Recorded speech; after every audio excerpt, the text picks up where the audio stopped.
Hola amigos de Sportstream, bienvenidos a los titulares del día de hoy.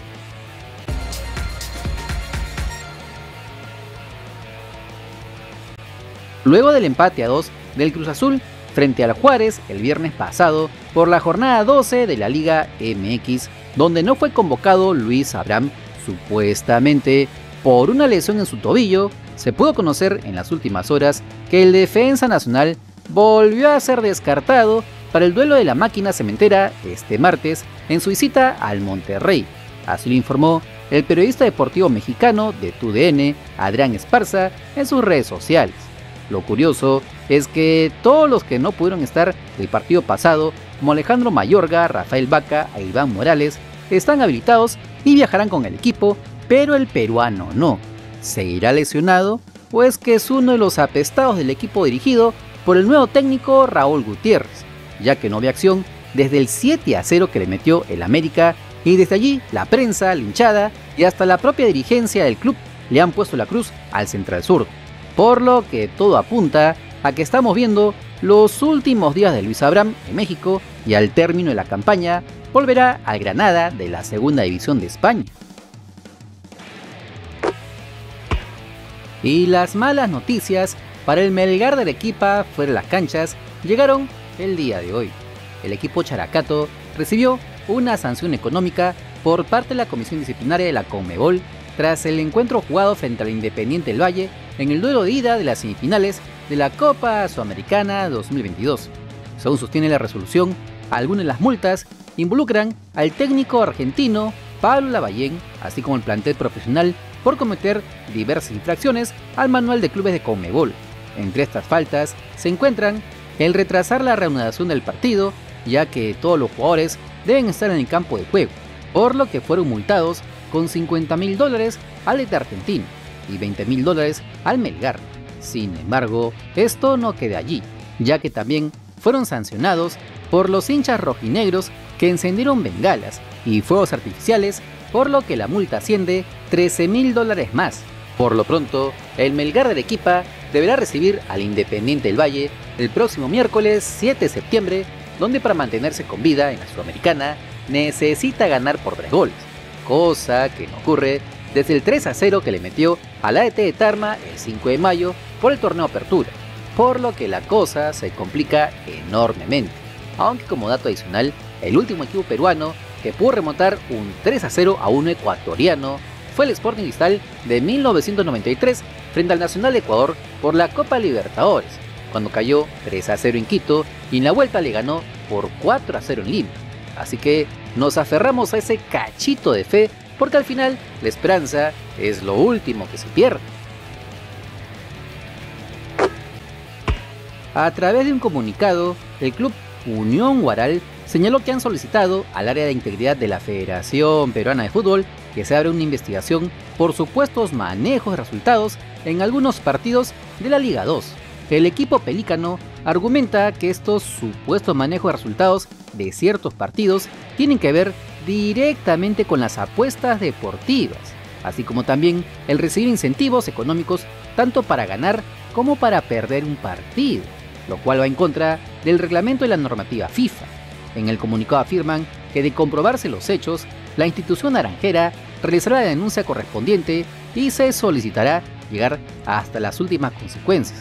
Aunque esto no es nuevo y casi siempre estas investigaciones acaban en nada, muestran una problemática que cada día se hace más grande: el control que están tomando las mafias de las casas de apuestas en el fútbol profesional. Hace un par de semanas, en la Argentina, se abrió la investigación al futbolista del Agropecuario Milton Leyendecker por una grave lesión al jugador de Boca Juniors Ezequiel Ceballos, ya que se habría hecho expulsar a los 8 minutos de juego por una acción violenta para ganar una apuesta deportiva. Aquí en el Perú, recordamos la rochosa echada de algunos jugadores del UTC Cajamarca en el 2019 frente al Pirata Fútbol Club, y así hay cientos de casos por todo el mundo. El detalle es que en Inglaterra, por ejemplo, ya están fuertemente reguladas las casas de apuestas, pero por estos lares campean a sus anchas, incluso sin regulación del propio Estado peruano. Hasta hace poco nomás ni impuestos pagaban en el Perú. Esperemos que esto no sea pasado por agua tibia, porque si no, el espíritu del deporte perderá por goleada. Luego de que el futbolista de Universitario de Deportes, Rodrigo Vilca, y el preparador físico, Guido Thompson, fueran agredidos en el estadio Matute, el administrador del club merengue, Gian Ferrari, se refirió con fuertes adjetivos a lo ocurrido en el estadio Alejandro Villanueva tras el triunfo crema ante Alianza Lima. Además criticó al árbitro Augusto Menéndez por la expulsión de Alexander Zúcar por hacer la visera del Zúcar Challenge. Evidentemente lo que sucedió en el estadio es lamentable, deplorable, gente neta, gente estúpida que va al estadio no a alentar, a disfrutar, a ver entretenimiento, a ver fútbol, sino a lanzar objetos, a hacerle daño a los protagonistas, a hacer daño como que si eso te hace mejor o te hace más importante, ¿no? Entonces a nosotros realmente nos ha fastidiado enormemente que existan esta clase de actitudes dentro de un estadio deportivo cuando estamos continuamente en la lucha para erradicar la violencia dentro de los espectáculos deportivos. Pero bueno, siempre pues pasan esta clase de situaciones, los equipos tienen que tener las cámaras para detectar también a estos inescrupulosos, ¿no? Y los puedan detectar y les prohíban el ingreso a los estadios, como pasó con nosotros, con la gente de Sporting Cristal, y a ese muchacho que detectamos y agarramos, se le está aplicando la ley, la 30037, y eso pues implica evidentemente cárcel por no menos de 8 años. Entonces se tiene que comenzar a tomar decisiones radicales para que esto comience también a bajar los niveles. No podemos estar arreglando nuestros estadios, recibiendo pintas de su propia gente, no podemos estar viendo que se peleen entre ellos mismos, que afuera de la calle también se agarren a balazos. ¿Qué es esto? Esto no es deporte, eso no es competitividad y disfrutar de esa competitividad. Esto realmente es una llamada de atención a las autoridades que no son radicales en la utilización de las herramientas que existen para poder contrarrestar esto. ¿Entiendes como una provocación lo de Alexander Zúcar? La falta de respeto es de parte del árbitro, ¿no? Por su serio criterio. Pero si fuera así, imagínate, Riquelme no hubiera jugado fútbol, hubiera estado expulsado cada vez que hacía un gol. El criterio lo tienes que llevar, lo tienes que tener presente, porque por hacer un gesto que ni siquiera es un gesto de agresividad, le sacan una segunda amarilla, por ende la expulsión, evidentemente pues influye en el resultado, ¿no?